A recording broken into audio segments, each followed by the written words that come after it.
This is Joanne Beavers, who is the assistant head teacher at Highfield Primary in Sunderland. And of all of the people speaking, her school's been doing this the longest.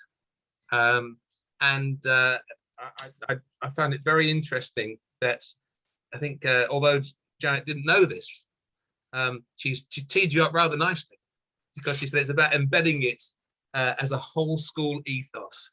So welcome and well done for making it. Sorry I didn't see you in the waiting room. So over to you. Thank you. Yes, so as Alan said, our school have been using freeflowinfo since 2018, and one of our main uses of freeflowinfo was engaging the parents. We're in a quite socially deprived area in Sunderland. School for some of those parents can be quite a daunting place.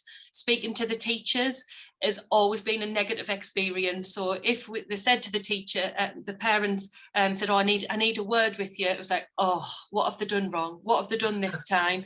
And we really needed to turn that on its head. We've gone through a big period of change at our school, staffing, we're academised now, and we needed to build some positive relationships, and we needed to remove the stigma of speaking to the teacher is a negative, something bad has happened. So we've really used freeflowinfo as our tool, as our vehicle to do that, and we have had a very positive experience. What we found before was, as you've just said, that whole school approach. Our early years team took photos, engaged the parents, spoke to the parents a lot of the time, but progressively as that went through to school, particularly for our year 5 and 6 pupils who now get that responsibility if they can walk home alone. So in year 5, 6 now, we often don't even see those parents at the end of the day to have the quick word.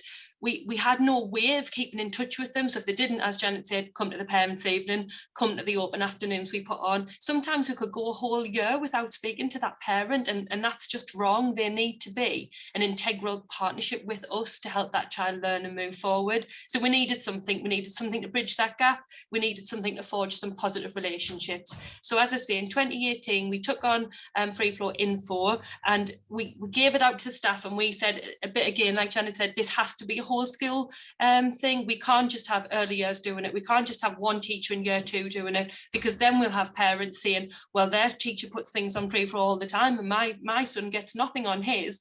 And speaking from personal experience, my son's school used an app that won't be named, and I was just thinking all of the time, well, I don't have any, there's nothing of my little boy. I haven't seen him doing anything. Anytime there was a post, it was for information, it was for a letter I may have missed, it was a whole school photo. And I knew how we were using freeflow in our school, and it got me a little bit annoyed, if I'm honest. I'm thinking, well, I want to see what he's doing, because my little boy is a typical, what did you do at school today? I can't remember, don't know. And he's only in year 1, and I know that gets worse as time goes on. So we put it out to staff and we said, we all have to use it, we all have to commit. This has to be a whole school approach or it just won't work. So we kind of set some guidelines, some boundaries for staff, and we said it has to be positive. This is not a negative experience. So we're sharing positive experiences, we're sharing what the children have done, and we said a minimum of 2 per week for each child. One of those could be a whole class activity. So for example, when we have visitors in, it could be when we had that history bloke in, we could take a photo of that and explain what happened. But one of those posts per child per week had to be an individual one, them holding their artwork. Sometimes we've just taken a picture of the child's written piece in year 6, in early years, in the water tray, whatever it may be, but it had to be individual to them, because that's what the parents want to see. That's what I want to see as a mum as well. I want to see my little boy happy in school. So that's what we said to staff, and staff really did take that on board. And I know the webinar was called Can You Free Flow It? It really did become a verb in our school. So when we had PPA, we were saying, right, what are you free flowing this week? Plan it out in advance, so then you're not caught on the hop. So year 6, we're finishing a piece of writing, like, let's free flow that. That's going to be their individual. What's in the calendar? What can we free flow? And it quickly turned into more than 2 pieces a week. And very quickly, we got a lot of positive responses from parents, parents who wouldn't normally stop on the door. So yes, this was a digital communication, communication, but it actually improved our on-the-door communication as well. So we have chefs come into our school, and we had one boy tried a pickled egg or something like that, and it was put on free flow, and there was a lovely conversation back and forth between the teacher and the parent. He'd never tried that at home, I can't believe it. And then when she came on the yard, that conversation started again, and it really has forged some really positive relationships, because our parents have used it as a bit of an inroad. That's like their chance to speak to the teacher, have a little bit of a joke with them, and actually that's how we've been our first steps, because we do have some tricky parents, and we have some parents who've been things very defensive, but actually it's lightened the mood a little bit, and actually you've put some things on there, they've got a little bit of a way in to talk to you, and it's broken down those barriers really. So we've really found that to be a positive. And again, as I've already said, it not just with us and the parents, with the children at home. So the children can go home and they'll say, oh, I've seen on free flow already, have you had the chefs in today? Oh, have you been to that rugby tournament? And they've already got something. They don't have to do the stuff. What did you do in school today? Just to be met with, can't remember.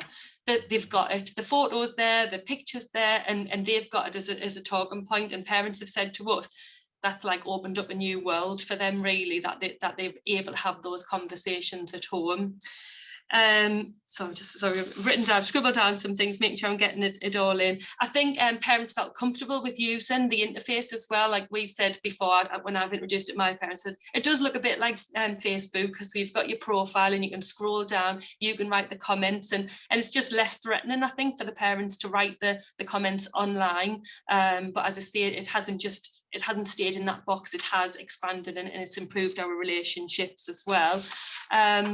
And it's also helped that how it's set up, that timeline, that chronology. It's helped us as school leaders as well, because a few weeks ago we've been putting into place our new relationships and personal health education, the new legislation from the government, and we wanted to see what had been going on in classes, and we said, what does it look like for a year 3 child in our school? Well, we went to free flow and we looked at their timeline, and we said, what have they been doing? And because we've said at least 2 posts per week, we really could get a good flavour, and there was a mix on there was some PE, there was some history, there was lots of different things, and it helped us to get a flavour of what they'd been up to.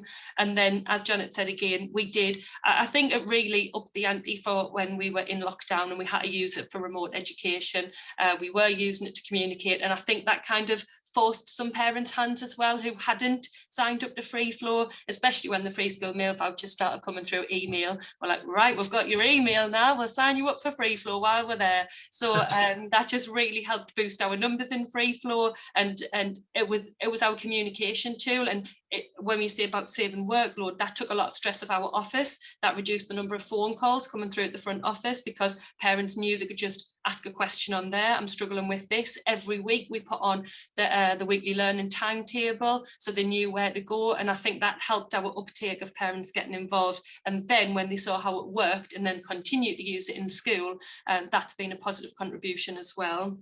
And just as Janet said, technology, it's not the be all and end all. We do still want to see our parents, hopefully, in a post-COVID world, coming through our front door, because that face-to-face interaction is important as well. But I think technology is not the be all and end all. It's not the answer, definitely not. I agree with Janet, but it's definitely been a positive starting point for us to build those relationships and move forward with our parents, engaging, communicating, and being involved in the school life, because they can see it. They get it directly to their phones.